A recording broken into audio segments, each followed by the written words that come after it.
Yeah. Is this it? Okay, put your headphones on. Yeah. Well, you're not going to be able to hear it unless you have headphones on. I know it like the back of my hand. Ha. Wheel of Fortune. We need a phrase this time. That's the category for this puzzle, and it is a prize puzzle. Go ahead, Rick. Gladly.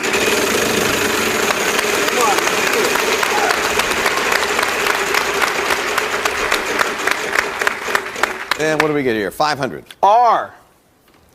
Boy, you'd think there'd be an R in there somewhere, wouldn't you? Oh, obviously Rick. you called it. Caitlin.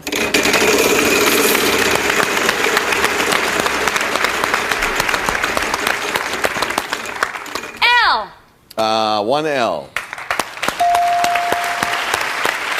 Did you really solve? And what's that? Can I solve?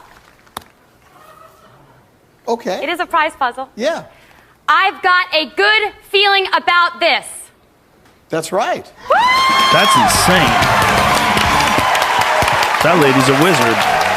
That lady is what I want to do with my life. That is what great physics looks like. It's totally irresponsible. And, you know, Pat Sajak is like trying to ask her, like, how'd you do that?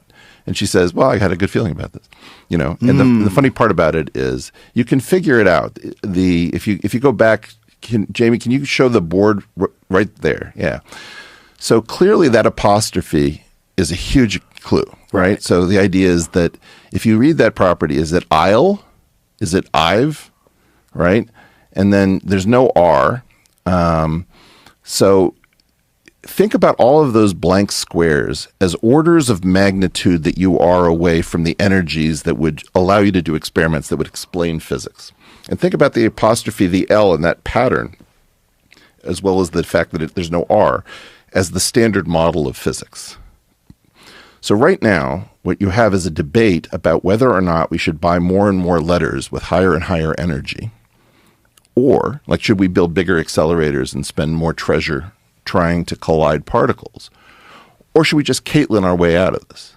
So Caitlin Burke is my model of what I think we're supposed to be doing.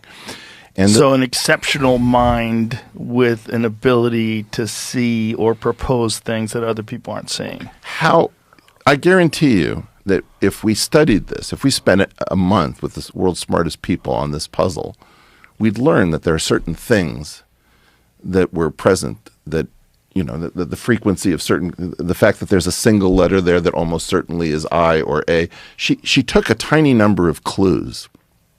But here's the really important thing.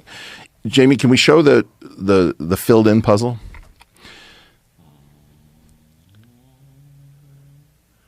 So you'll notice that the word this could be changed to that because the only letter that's been excluded is an R.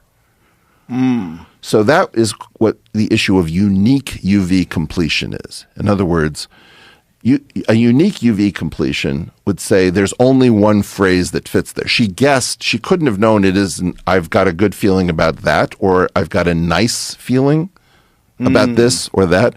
So it's actually not, or I'll get a good feeling about this, but all of those were much less probable because they're just not as natural.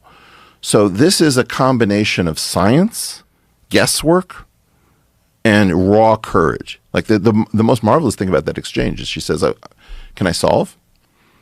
And there's like, he's not even sure he's hearing her properly. And then finally he says, okay, that's gatekeeping. Can I put this article on the archive? Can I give a seminar in your department? I want to solve the puzzle. And a lot of what we're arguing about is that the string theorists are the only ones who have the right to try to solve the puzzle at the moment. So imagine that somehow there's a rule that only Rick, poor Rick, who guesses that there's an R, imagine that he's the only one allowed to solve the puzzle. And when she asks, may I solve the puzzle? No, you can't. That's pseudoscience. You're a charlatan. That is crank physics.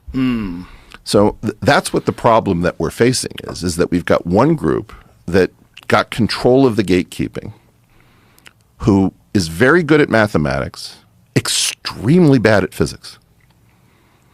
And they've redefined what physics is and what good science is, where they're the only ones who are guessing the puzzle. They can't guess the puzzle.